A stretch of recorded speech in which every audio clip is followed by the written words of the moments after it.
救命！当年张学友这一声吼都够华晨宇学一辈子。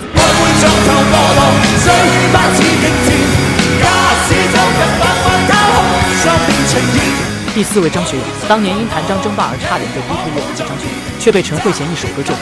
之后在庾澄庆的帮助下重回巅峰。92年，张学友也被称为歌神的接班人，即使是周星驰也会在电影里唱他的歌。